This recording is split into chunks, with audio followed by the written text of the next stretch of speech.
अस्सलाम वालेकुम। ये है आज के सफ़र का आगाज़।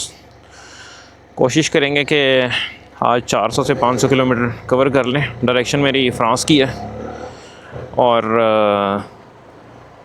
कंडीशन जो है ना यहाँ पे वेदर की आज ही सुबह ख़राब हुई है। जब मैं बैग बांध करने आया हूँ तब नहीं ख़राब थी, लेकिन अब ख़राब हो गई है। तो मैप मैंने चेक किया, होपफुली आगे जाकर थोड़ा सा ठीक हो जाए और राइड मज़े की रहेगी आज, क्योंकि मौसम मिड है, ना इतनी ठंड है ना इतनी गर्मी है। और बाकी गेयर्स वगैरह मेरे सारे पूरे अल्हम्दुलिल्लाह। अगर कोई मसला आएगा तो फिर थोड़ी देर रुक जाएंगे अगर ज़्यादा बारिश हुई तो। बारिश तो मेरे ख्याल से आज नहीं पीछा छोड़ेगी, काफ़ी ज़्यादा लग रही है मुझे। और अभी तक स्टिल मेरे रूट पे चलना है इसने। और आई थिंक ये अभी और 25 से 30 किलोमीटर देखता हूँ, अगर रुक जाती है ठीक है। जो एरिया आ रहा है उसमें उसने कम शो करवाई है, 10 बजे तक बारिश रुक जानी चाहिए। मेरा अभी जो टाइम हुआ है तकरीबन 9:30 से थोड़ा सा ऊपर का टाइम है। ये जो घड़ी आपको नज़र आ रही है ख़राब है, अभी इसको मैं ठीक करूँगा बाद में। लेकिन अभी देखना पड़ेगा कि इसको क्या मसला आ रहा है बारिश का। मुझे तो शो करवा रहा था इस एरिया में कम होनी चाहिए, इस एरिया में आगे ज़्यादा हो गई है। या मैं बादलों की डायरेक्शन में जा रहा हूँ या बादल मेरी डायरेक्शन में आ रहे हैं, अभी कुछ समझ नहीं पा रहा।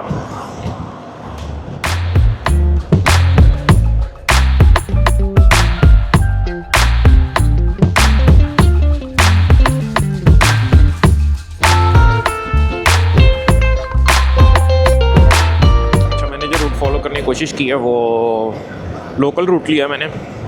मैं मोटरवे वगैरह को फॉलो नहीं कर रहा, क्योंकि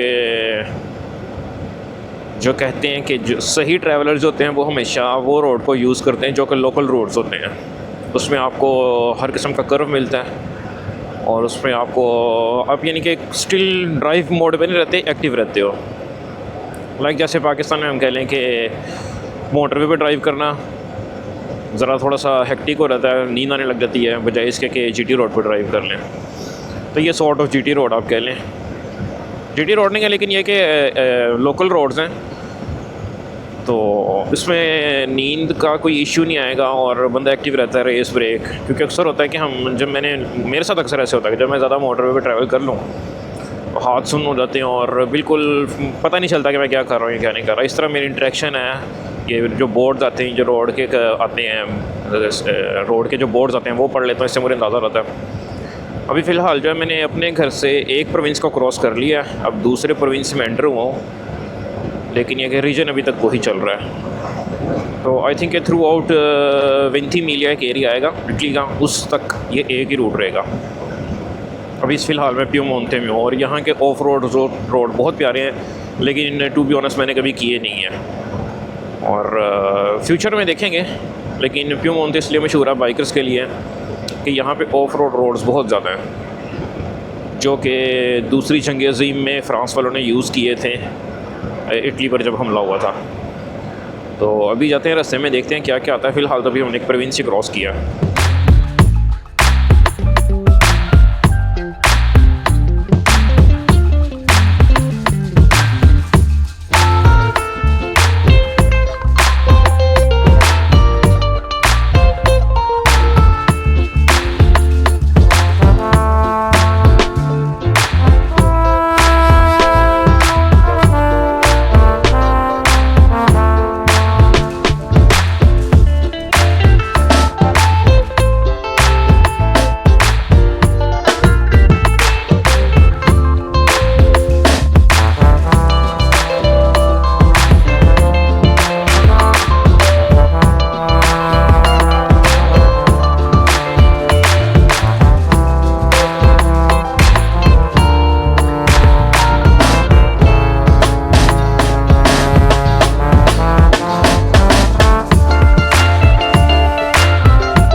बढ़ाता जा रहा हूँ। वैसे वैसे टेम्परेचर तो डाउन हो ही रहा है, तकरीबन अब 8 हो गया, नीचे 9 या 9:30 था।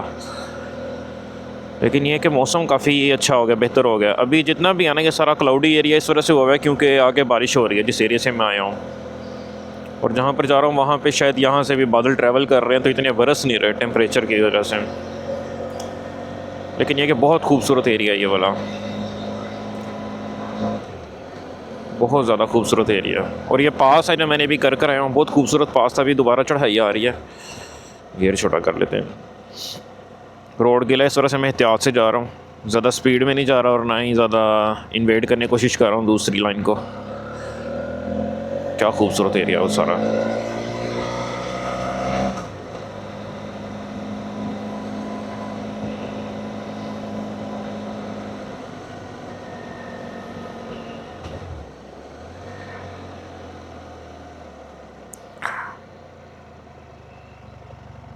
अब जो मोटरवे की राइड है वो ऐसी कैसी हो सकती है, उस पर ये सारे व्यू नज़र ही नहीं आते। उस पर दूर से पता चलता है कि पहाड़ है, ना ऐसे कर्व्स आते हैं, ना ही ऐसे पासेज आते हैं करने के लिए। ये सारे वो पासेज हैं, ये सारे वो रोड्स हैं जब जंगें हुई हैं तब में यूज़ किए हुए हैं। और सारे मोस्टली जो इटली के रोड्स हैं ना, वो रोमन एम्पायर के टाइम पे डिज़ाइन हुए हैं और उन्होंने जो फॉलो किया था ना, ये सारे वही रोड्स हैं मोस्टली। इनफैक्ट पूरे यूरोप में जितने भी रोड्स आते हैं ना रोम की तरफ से, वो सारे रोमन्स नहीं बनाए हुए हैं। उन्होंने ही अपनी जो कैलकुलेशन से बताया हुआ था कि ये रास्ता ठीक है या नहीं ठीक है, किस पहाड़ पे चढ़ना बेहतर रहेगा और किस पहाड़ को काटना बेहतर रहेगा। अभी पीछे मैंने एक ब्रिज किया है, काफ़ी पुराना ब्रिज है, वहाँ से आई थिंक कभी दरिया गुजरता था, लेकिन अभी वो इतना ज़्यादा पानी नहीं है वहाँ पे। लेकिन है कि वो ब्रिक्स जो रोमन स्टाइल है बनाने का, ब्रिज बनाने का, वो है। अगर मैं वापसी पे यहाँ से गुजरा तो मैं ड्रोन ज़रूर शॉट लूँगा उसका। अभी तो ड्रोन निकालने बेवकूफ़ी थी, मौसम इतना अच्छा नहीं है, बादल आए हुए हैं ज़्यादा।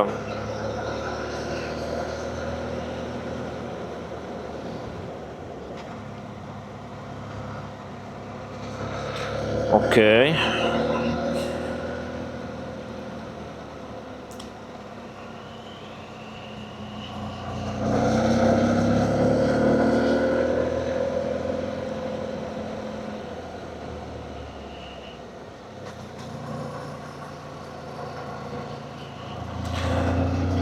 मैंने जो ग्लव्स पहने हुए हैं वो दरअसल गर्मियों के हैं, मई जून के एरिए के, मई जून के टाइम के हैं, या जुलाई अगस्त भी कह सकते हैं। वेंटिलेटेड है, हाथ की जो ऊपर वाली लेयर है वो जम चुकी हुई है, वो इतनी सेंसेशन उसके अंदर नहीं है। और जो नीचे वाली लेयर है वो हीटेड ग्रिप्स है मेरे, उस वजह से इतना फील नहीं हो रहा मुझे। अब टेम्परेचर 7 हो चुका हुआ है, ये ऑलमोस्ट हम टॉप पर आ चुके हैं। सिर्फ आई थिंक एक वो ऊपर जा रहा है रोड है, यहाँ किसी का घर है, यहाँ वो पहाड़ भी, यहाँ ज़मीन हो सकती है खाली। मुझे नहीं लगता ऊपर जाए क्योंकि अब नेविगेटर से मैं सिटी की तरफ जा रहा हूँ, इससे ऊपर नहीं जाएगा अब। ये जो लोग ऊपर रहते हैं उनके लिए रास्ता है। बहुत मज़े का रोड है, जितना मैं डर रहा था ना वो डर मेरा उतर गया। वो कहते हैं ना कि निकलने से पहले सारे डर लगता है, निकल रहा तो फिर कोई डर नहीं है।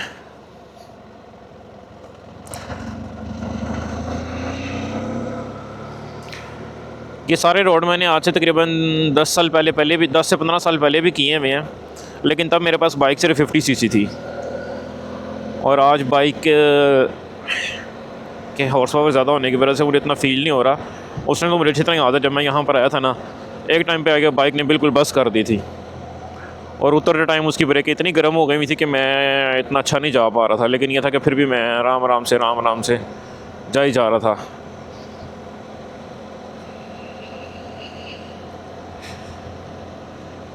अभी तकरीबन 11:30 पौने 12 का टाइम हो रहा है।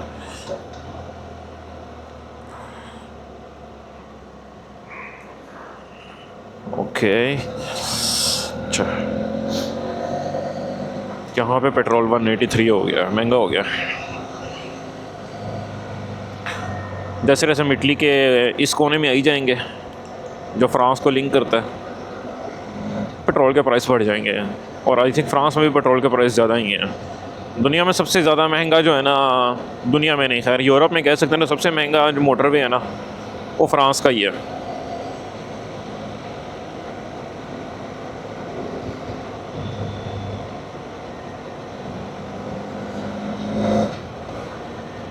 ये है कि गवर्नमेंट ने झाड़ियाँ वगैरह कटवा के रखी हुई, कोई भी झाड़ी अपने इवन के घास भी बाहर नहीं आ रही, कटिंग की हुई है। ये भी सारा एरिया कट किया हुआ है।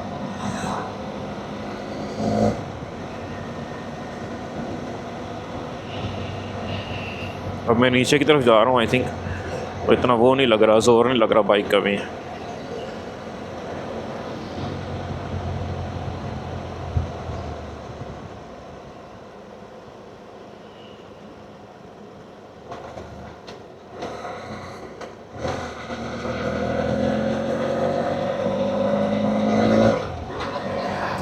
ऐसे करवी रोड पे बाइक चलाने का तरीका यही है कि पहले जितनी आप लाइन में जितनी स्लो कर सको कर लो, उसके बाद कर्व में डाल दो, कर्व में डालने के बाद उसको रेस दे दो। अब कोई मसले वाली, ऐसे गिरेगा नहीं इंसान। मोड़ काटते दौरान रुकना बेवकूफ़ी है, कहीं भी आप स्किड हो सकते हो, स्लिप हो सकते हो। कान बंद होने लग गया मेरे तो यहाँ पे कैसे धुआं छोड़ रही है गाड़ी। अब आगे और कर्व्स आ रहे हैं बड़े प्यारे से।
ये सारा दरिया का एरिया, ये बंद बांध रहे हैं, उसको फोर्टिफाई कर रहे हैं। ये सारा ट्रेन की पटरी भी जा रही है, बल्कि आई थिंक ओल्ड है, ये वर्किंग में नहीं होगी क्योंकि मैं ऊपर लाइनें नज़र नहीं आ रही और जंग भी लगा हुआ है, ये रिपेयर नहीं हुई।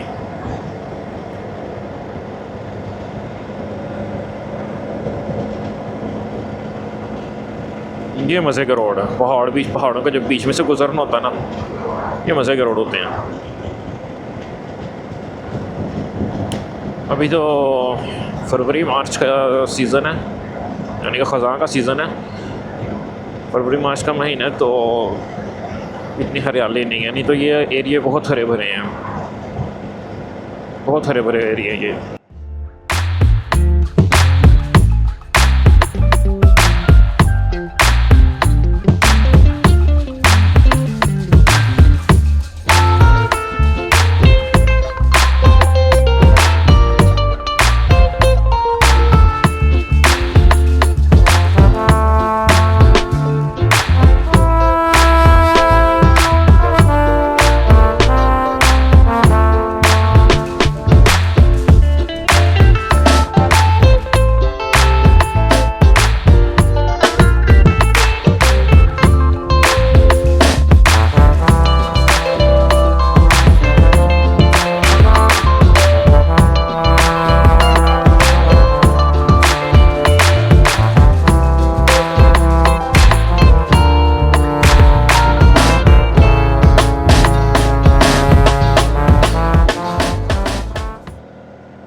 माशाल्लाह बहुत प्यारा एरिया है।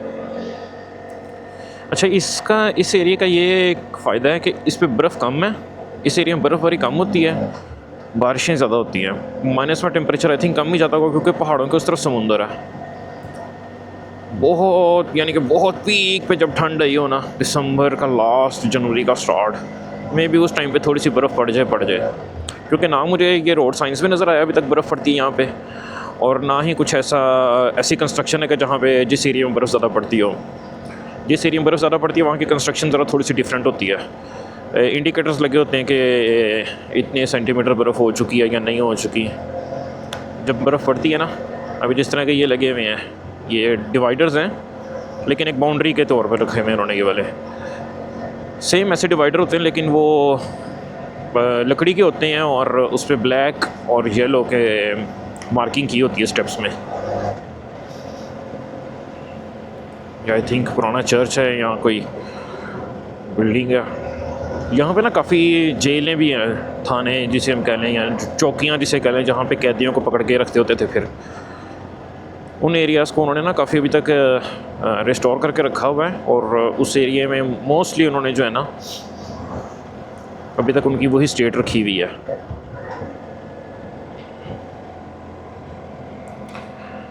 ओबियसली यहाँ पे जंगली हयात ज़्यादा है।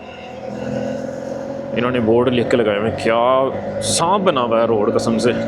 1 2 3 इधर रोक लेता थोड़ी सी क्योंकि विजिबिलिटी कम है। इतनी भी कम नहीं थी, लेकिन जहाँ पे विजिबिलिटी कम हो जाए उस टाइम बाइक रोक लेना चाहिए।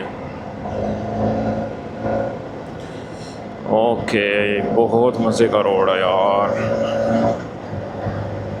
ये कैसे मज़ा आता है जब आप मोटरवे पे जाओ, सीधी सीधी रोड होती है, उस पर आपने कुछ नहीं करना, बस सीधे सीधे जाना, उस पर देखिए क्रूज़ लगा दो और चलते रहो। बहुत मज़े का रोड है, आई विल इंजॉय। अच्छा, इस एरिया की ना खूबसूरती वाकई बहुत ज़्यादा है, बहुत ज़्यादा खूबसूरती इस एरिया की।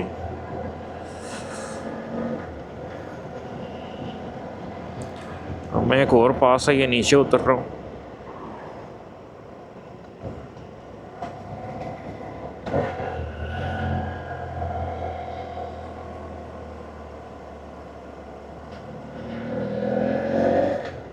पीछे भी एक गुजरी बाउंड्री थी, उन्होंने बना के रखी हुई थी, तकरीबन ऐसा पत्थर लगाया हुआ था ना उस पर, तो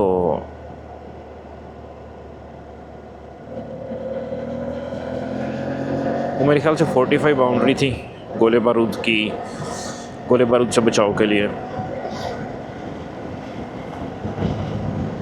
ये देखो कितना प्यारा रोड आ रहा है आगे से, दोनों हाथ स्टीयरिंग पे लाजमी यहाँ पे।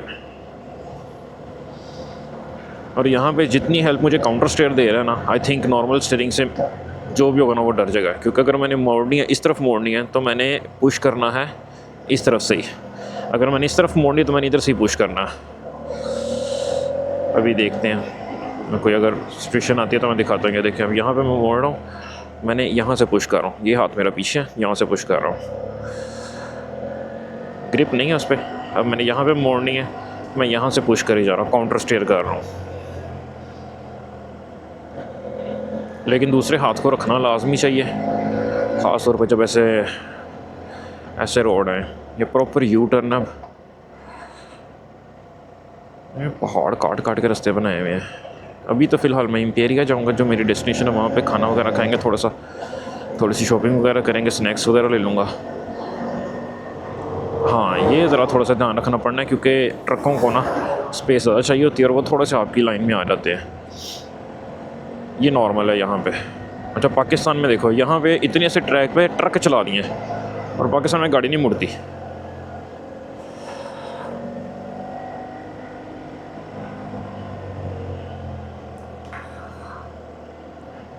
कानों में प्रेशर फील हो रहा है अब।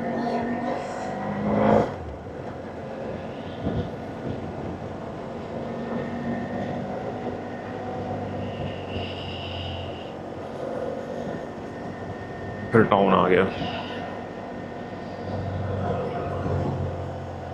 छोटे छोटे टाउन है, इनका बड़ा मज़ा आता है गुजरने का, बड़े खूबसूरत होते हैं ये।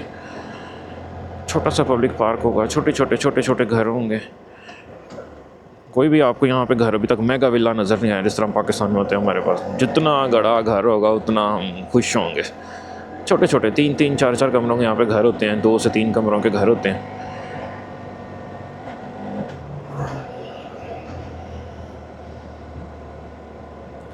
इस गांव का नाम इस घर पे रखा हुआ है। ये पहले ये रेड कलर है ना, ये इसी की निशानी है कि ये एरिया का नाम रखा हो। जिस तरह हमारा वो लाहौर में लाल पुल कहते हैं जिसे हम, क्योंकि लाल पुल इस वजह से क्योंकि उसका कलर रेड है। और वो फर्स्ट ब्रिज था जहाँ पे रेलवे क्रॉसिंग होती थी जो लाइन इंडिया को जाती थी। बंद हो गया, ये एरिया ख़त्म हो गया अब, है ना।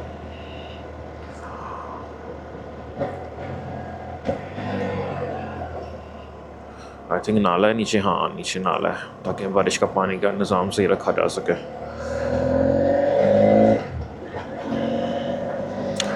आगे फिर बड़ा प्यारा ज़िगज़ैग सा आ रहा है।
काउंसिल का ना, हर कम्यूने का ना अपना अपना एक स्पेशलिटी होती है। अभी इसका उसका पीछे बोर्ड लगा हुआ था, मेरे से पढ़ा नहीं गया।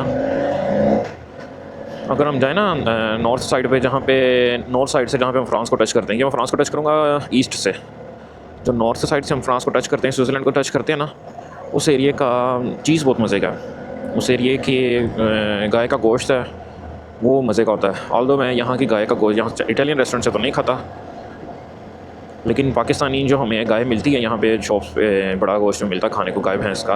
गाय का ही होता है, भैंस तो यहाँ पे होती नहीं है। और वो गोश्त जो होता है ना मोस्टली इन्हीं इलाके की गायों का होता है। और इनके दूध की क्वालिटी बहुत अच्छी है, इन गायों की दूध की क्वालिटी बहुत ही ज़्यादा अच्छी है। दूध तो खैर हम पीते हैं और दूसरे भी, मैं तो खैर चीज़ वगैरह खा लेता हूँ। पहले जब आए थे नए तब नहीं था खा रहा था, लेकिन अब टेस्ट बिल्ड हो चुका हुआ है, अब मज़ा भी आता है खाने का।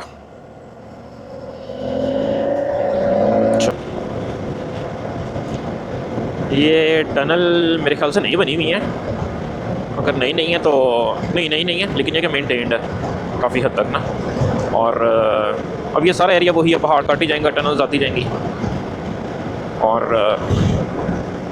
साफ़ सुथरे रोड हैं, कोई टेंशन नहीं है, इतनी ट्रैफिक नहीं है। ट्रैफिक यहाँ पे होगी, अगर हुई तो आई थिंक मई के बाद होगी, क्योंकि अभी तो यहाँ पे इतना समुद्र पे आते हैं जब लोग सारे। मैंने उसे इशारा किया कि लाइटें जला ले, उसने लाइटें नहीं ऑन की नहीं, और लेकिन पता नहीं चलता कैसे गाड़ी आ रही है। यहाँ पे रूल है कि आपने दिन में भी, देखें सारों ने लाइटें जलाई हुई हैं, यहाँ पे रूल है कि आपने दिन में भी लाइटें चला कर ही रखनी है। ये बेचारा स्कूटर पे जा रहा है। ओ इम्पेरिया 22 किलोमीटर।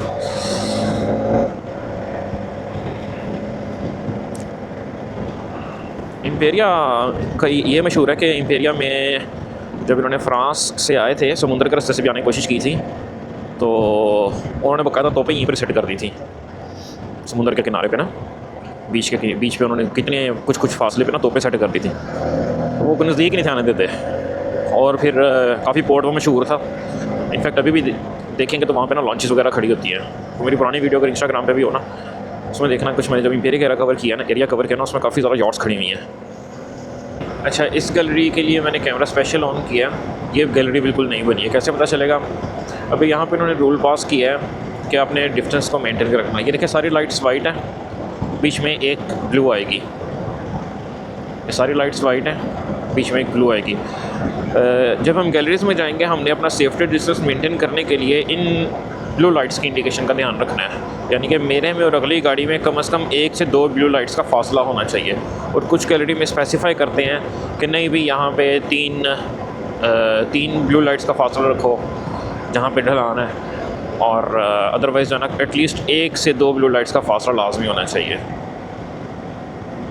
और गैलरी से बाहर आ गए हैं, ये हमारा ऑन नहीं हुआ अभी तक।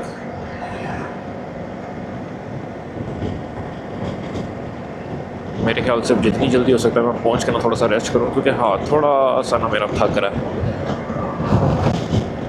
लेकिन राइड बहुत स्मूथ जा रही है फ़िलहाल, और मेरा इसको ख़राब करने का कोई इरादा नहीं स्पीड मार के। मोस्टली मैं अग्रेसिव राइड करता हूँ, लाइक मेरा राइडिंग स्टाइल अग्रेसिव है, लेकिन ये कि जब मैं ऐसे सफ़र पे जाऊँ या थोड़ा सा इसको कह लें कि मैं मॉडरेट रखता हूँ कि सफ़र नहीं ख़राब होना चाहिए। खुदा ना खासा बाइक गिर जाए या कुछ हो रहा है तो सफ़र वहीं पर ही आपका ख़त्म हो जाता है। तो मेरी कोशिश होती है कि सफ़र नहीं एंड होना चाहिए, इस तरीके से राइड कीजिए कि सफ़र ना ख़राब हो। इम्पेरिया 7 किलोमीटर रह गया। अच्छा, ये पुरानी गैलरी है, और गैलरी में ये हमेशा वाइट रिफ्लेक्टर और रेड रिफ्लेक्टर होते हैं। अगर गैलरी में तो इस डिज़ाइन में होंगे, थोड़े से लंबे होंगे, रेक्टेंगल्स होंगी। और इसका ये मकसद है कि जो रेड वाली साइड पे, ये आपकी साइड है जहाँ पे आपने ड्राइव करनी है, इसकी इंडिकेशन है कि जैसे सामने वाली गाड़ी की लाइटें रेड होती हैं और आप उसको फॉलो करते हो, और सामने जो मुझे नज़र आएंगे वो वाइट यहाँ के नज़र आएंगे कि वो ट्रैक वाइट गाड़ियों का है। अगर डिवाइडर ना हो रास्ते में, ये भी समझने का आसान तरीका कि मैंने अपनी लाइन में रहना है, क्योंकि बाज़ दफ़ा नहीं पता चलता डिवाइडर आ रहा था, डिवाइडर ख़त्म हो जाता है। तो रेड रिफ्लेक्टर मेरी लाइन है, वाइट रिफ्लेक्टर दूसरे की लाइन है, और सामने से आने की गाड़ी की इंडिकेशन है। ये जगह सारी बादलों में घिरी हुई थी, अभी धूप आई है, और व्यू देखें कितना प्यारा है। ये उस पर पड़ रही है, जो थोड़ी थोड़ी धूप आ रही है वो पड़ रही है इस पे झाड़ियों पे नीचे, और कितना प्यारा सीन आ रहा है। और ये आ गया है समंदर, ये वाला इम्पेरिया का बीच। आज तो बहुत ब्लैक हुआ हुआ है, पानी नीला नहीं आएगा नज़र, ब्लू पानी तो नज़र ही नहीं आ रहा। ऐसे लग रहा है जिस तरह सीवरेज का पानी, ग्रे वाटर लग रहा है, लेकिन ये पानी बहुत साफ़ है, बहुत ज़्यादा साफ़ है। और थोड़ा सा आगे जाके पानी गर्म है, यानी कि पहले जो बीच के पास है वो थोड़ा सा ठंडा फील होता है, आगे जाके पानी गर्म है। मैंने निकलते टाइम मौसम की कैलकुलेशन की थी, सूरज की और बारिश की, मैंने चाँद की नहीं थी की। उससे ये फ़र्क पड़ता है कि जब चाँद पूरा होने पर होता है ना, तो ये ज़ाहिर समुंदर में तुग़यानी आ जाती है थोड़ी सी, और उसका ये देखें पत्थर पड़ा हुआ था नीचे रोड पे, तुग़यानी आ जाती है, और उससे ये नुकसान होता है कि हवाएं बहुत तेज़ होती हैं इस एरिया में। इनफैक्ट जब से मैं इस एरिया में हूँ ना, बहुत तेज़ हवा जो है ना मुझे साइडों से हिट कर रही है, बहुत आराम से जाना पड़ रहा है फ़िलहाल तो।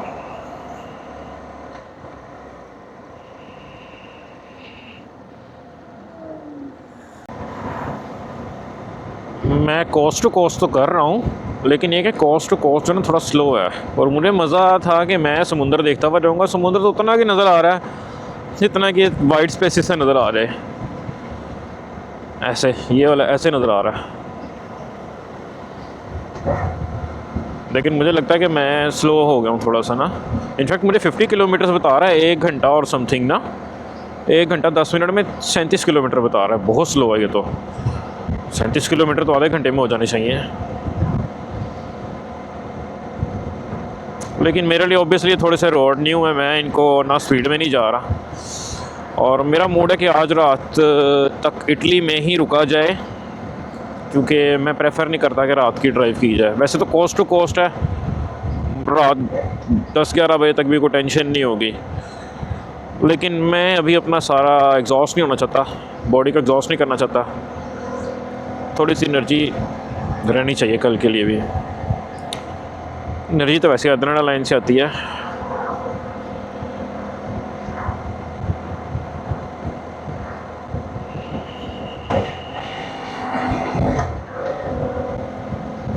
ये देखो ना, ऐसे नज़र आता समुंदर, थोड़ी देर बाद फिर नज़र आना बंद हो जाएगा।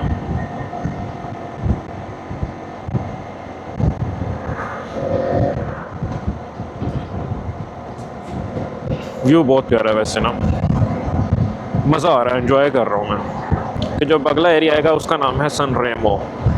सन रेमो जैसे एक्स फैक्टर है, आज से 3-4 साल पहले एक इजिप्शियन अरबी लड़का था, वो जीत के गया था और कोई एक्सेप्ट नहीं कर रहा था कि वो जीत जाएगा, यानी कि मानने में नहीं आता था कि वो जीत जाएगा। जिस तरह अक्सर होता है, ऑडिशन देने जाओ आपको निकाल देते हैं कि नहीं आप नहीं कामयाब, फिर दोबारा ऑडिशन देते हैं किसी ना किसी और चक्कर से, मैं भी कोई और ऑडिशन ले तो फिर आप पास हो रहे हो, फिर आप विनर भी जाते हो। तो ये वो इस तरह का लड़का था जो जीता था। अच्छा, कई जगह पे ना काफ़ी डेकोरेशन की होती है ना, ये इन्होंने ये की हुई, क्या बनाया हुआ इन्होंने, मेरे ख्याल से वो पम्पकिन बनाया हुआ है या बैंगन लग रहे हैं, ये क्या चक्कर है। बड़ी प्यारी डेकोरेशन है वैसे तो। जैसे बाइक्स पार्किंग में लगी हुई इस एरिया में, तो लगता होती है बाइक यूज़ है। हमारे एरिया में इतनी बाइक नहीं यूज़ होती, बहुत कम बाइक्स नज़र आती हैं। यहाँ पर तो कई सारी बाइक्स हैं। सन रेमो लिवरिया आ गया है, ये वही है, सन रेमो ही है ये एरिया। दिस इज सन रेमो।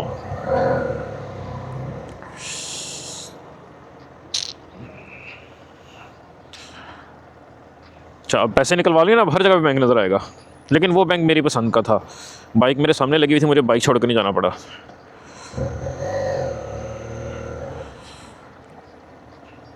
चलो अंकल यार, वाकई ये बहुत टाइम लगाएंगे यहाँ पे। देखे ना यहाँ पे कंकस्ट, ये जंग का जोन था ना ये वाला, तो इधर हर जगह वो स्टैचूज़ लगे होंगे रिमेम्बरेंस के। वो एक लगा हुआ है सामने।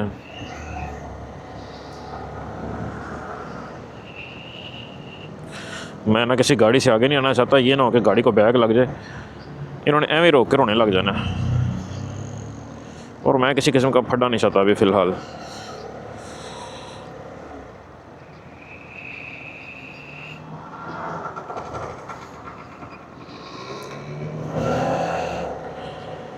ये वो मेरे ख्याल से पैदल चलने वाला जोन है सारा।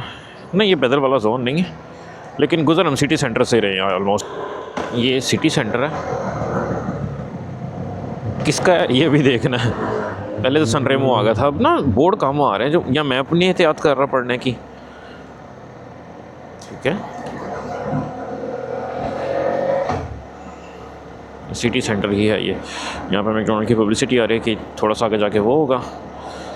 और यहाँ पे जो 50 है लिमिट, वैसे तो सिटी सेंटर की 30 होती है, अगर 50 है तो इसका मतलब है हम सेंटर से, सिटी सेंटर से सिटी से गुजरे हैं, लेकिन नॉर्मल रोड है।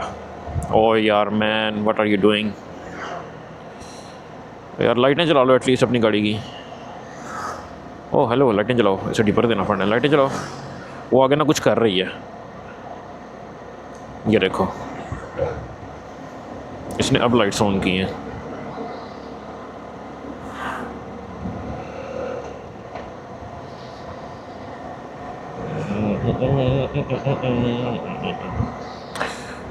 मैं खुद आराम आराम से जा रहा हूँ, लेकिन ये कि इनका भी ना ध्यान नहीं। हालांकि हुकूमत ने इतने जुर्माने दोबारा हाई कर दिए हैं ना, प्लस लाइसेंस के पॉइंट्स भी काटेंगे, जुर्माने भी हाई हैं, और मेरे ख्याल से पाबंदी भी लगाएंगे चलाने की, लेकिन आवाम नहीं बाज आती। बाइक पे आपको डबल अटेंटिव रहना पड़ता है। गाड़ी पे होता था मुझे टेंशन नहीं थी होनी क्या है क्या नहीं है। गाड़ी की राइड को मैं एज ईजी लेता हूँ, वो मुझे मसला नहीं है, लेकिन बाइक पे गिर गया तो मेरा ही नुकसान होना है, उसका कुछ नहीं जाना। अच्छा, मैं ना कैंपिंग के लिए जगह ढूंढ रहा था, तो मुझे एक जगह ज़रा पहले लगा कि रोड नीचे जा रहा है, और जाके मैंने थोड़ा सा जायज़ा लिया तो एक गाड़ी वाला है ना, उससे मैंने पूछा, मैंने कहा इधर इधर ऐसे जाना है, मैं कैंपिंग करना चाह रहा हूँ, कहाँ पे जाऊँ। उसने मुझे जगह बताई, वो खुद आगे नहीं आए। 3 लड़के थे और एक लड़की थी उनके साथ, वो खुद आगे नहीं आए। उसने मुझे कहा यार तुम ना इसी जगह पे आ सकते हो बाइक को लेके। बाइक मैंने ऊपर छोड़ दी थी। उसने कहा था आप इसी जगह पर आ सकते हो बाइक को लेके, तो बेहतर है कि ऊपर से घुमा के बाइक को ले। उसने मुझे एड्रेस दिया है, जा तो मैं रहा हूँ। मैं इस रोड पे खुद नहीं था जाना चाह रहा, क्योंकि बिल्कुल फ्रांस के नज़दीक है, और फ्रांस में दिन में करना चाहता हूँ। देखो ना कैंपिंग लिखा है, आई थिंक यही कैंपिंग है, लेकिन इसका और रास्ता है। ओके, बिल्कुल आगे ना फ्रांस बिल्कुल नज़दीक है, तो मैं कह रहा हूँ फ्रांस दिन में ही क्रॉस करूँ, अभी जाने का मुझे फ़ायदा कोई नहीं है। इस विला फ्रांका में आना था, विला एवा, हाँ ये रहा।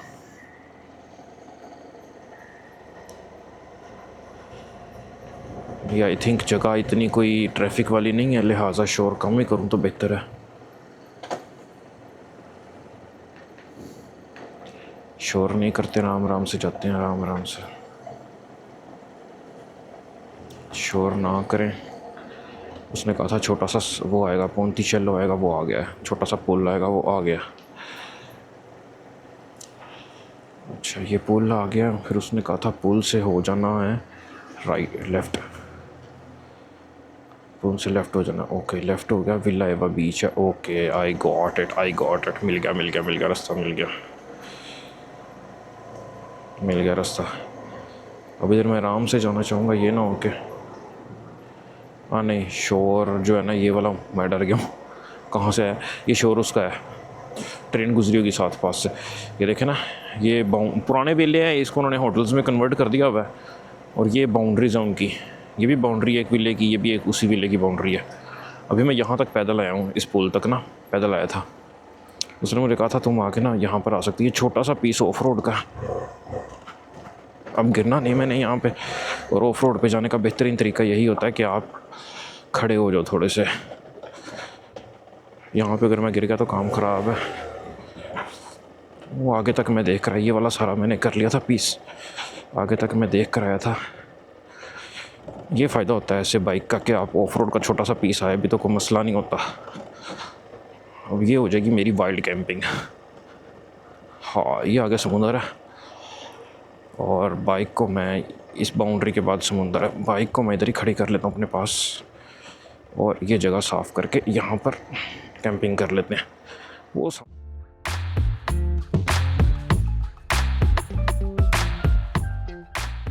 End of the day 1। लेकिन ये कि थोड़ी सी थकावट हुई है, 1 घंटा लगा मुझे तकरीबन पार्किंग ढूंढने में। टेंट के स्पॉट में पहले देख गया था, लेकिन ये था कि लास्ट में मुझे एक और रास्ता मिला छोटा सा, वहाँ से मैं बाइक भी अपने पास ला सकता। इनफैक्ट मेरी बाइक मेरे पास पीछे खड़ी हुई है, थोड़ी सी पीछे करके खड़ी की इन केस अगर रात को हवा से भी गिरे तो कम से कम मेरे ऊपर ना गिरे। आज वाइल्ड कैंपिंग विलिंगली कर रहा हूँ, मजबूरी से नहीं। For the timing good night and I will update you from tomorrow. अल्लाह हाफिज़।